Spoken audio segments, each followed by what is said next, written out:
उत्तर प्रदेश के जिला बरेली का गौसगंज गांव जो 19 जुलाई को दो समुदायों के बीच हुए फसाद के बाद से गम, गुस्सा, डर, मातम और तबाही के खौफनाक मंजर से गुजर रहा है। एक युवक की मौत के बाद बुलडोजर से 10 घरों को ध्वस्त किया जा चुका है। गांव के ऐसे हालात पर आजाद समाज पार्टी के अध्यक्ष और नगीना से सांसद चंद्रशेखर आजाद की कड़ी प्रतिक्रिया और चेतावनी सामने आने के एक दिन बाद पार्टी के स्थानीय पदाधिकारियों ने एसपी मानुष पारीक से मुलाकात की है। आजाद समाज पार्टी की राष्ट्रीय कोर कमेटी के मेंबर और यूपी के उपाध्यक्ष एडवोकेट अच्छन अंसारी के नेतृत्व में पीड़ित महिलाओं के साथ एक प्रतिनिधिमंडल ने एसपी से मिलकर न्याय की मांग की है। अच्छन अंसारी के मुताबिक एसपी ने आश्वस्त किया है कि पूरे मामले पर निष्पक्ष जांच की जाएगी और किसी भी बेगुनाह के विरुद्ध कोई कार्रवाई नहीं होगी।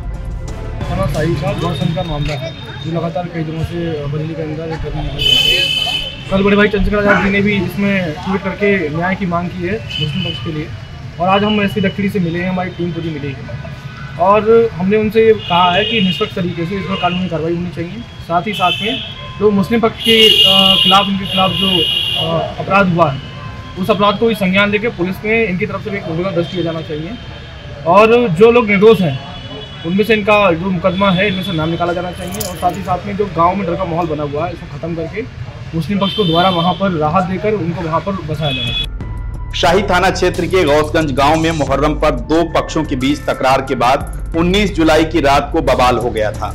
मारपीट में आधा दर्जन से ज्यादा लोग घायल हो गए थे। बाद में उपचार के दौरान तेजपाल की मौत हो गई। तेजपाल पूर्व प्रधान हीरालाल के बेटे हैं।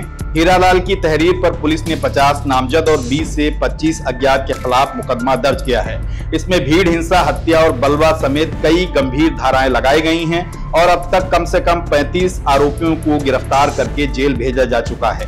घटना के बाद से गांव वीरान नजर आ रहा है और यहां एक सप्ताह बाद भी पुलिस फोर्स तैनात है। इस बीच 10 आरोपियों के घरों पर बुलडोजर चल चुका है। दूसरे पक्ष की महिलाओं ने गौसगंज बवाल को लेकर गंभीर सवाल खड़े किए हैं। उनका आरोप है कि अभी तक उनका पक्ष नहीं सुना गया है। हमारे घर में सब तोड़-फोड़ कर दी, बहुत ज्यादा सारा सामान जेवर ले गए, निकाल के मोटरसाइकिल ले गए, कमल से रख रखा सीने पे, काना में तौला ने जेवर सब सुनता है हमारा सबका।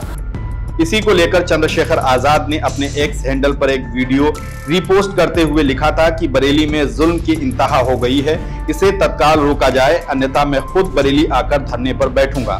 चंद्रशेखर आजाद ने कहा था कि जल्द ही हमारी टीम पीड़ित महिलाओं से बात करेगी।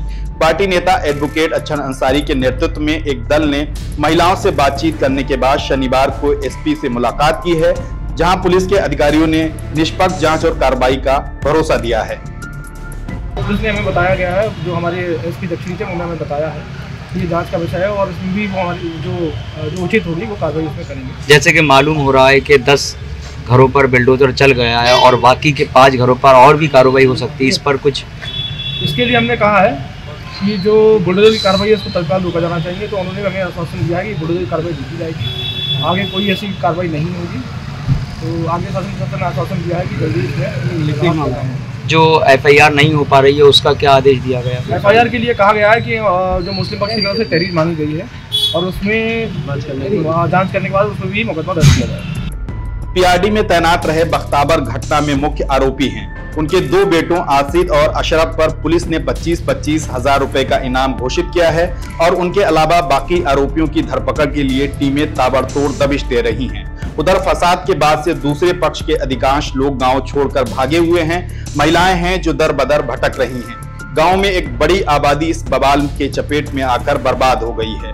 50 नामजद के अलावा जो लोग इसकी जद से बाहर हैं, उन्हें अज्ञात में कार्रवाई होने का डर सता रहा है। हालांकि पुलिस ने भरोसा दिलाया है कि जांच चल रही है और किसी भी निर्दोष व्यक्ति के विरुद्ध एक्शन नहीं होगा।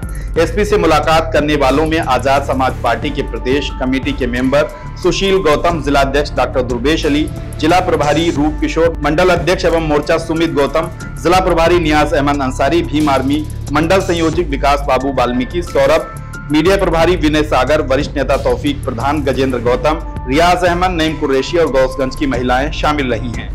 गौसगंज गांव जो मिश्रित आबादी के साथ आबाद था, वहां मुहर्रम के बाद हुए विवाद ने नफरत की गहरी रेखाएं खींच दी हैं। तेजपाल की मौत से लेकर बुलडोजर एक्शन तक ये ऐसे गहरे जख्म हैं जिन्हें ग्रामीण दशकों तक शायद ही भुला पाएंगे। बहरहाल गांव में फोर्स तैनात है और एक बड़ी आबादी के गांव से भागने के बीच यहां धीरे धीरे लोग अपनी जिंदगी पटरी पर लाने की तरफ बढ़ने लगे हैं। उन दर्द और जख्मों से भी उबरने की कोशिशें जारी हैं जो पिछले एक सप्ताह में यहां के लोगों ने भोगे हैं। उम्मीद यही है कि गौसगंज गांव इस भयावह मंजर से बाहर निकलकर फिर से खुशहाली के साथ आबाद होगा।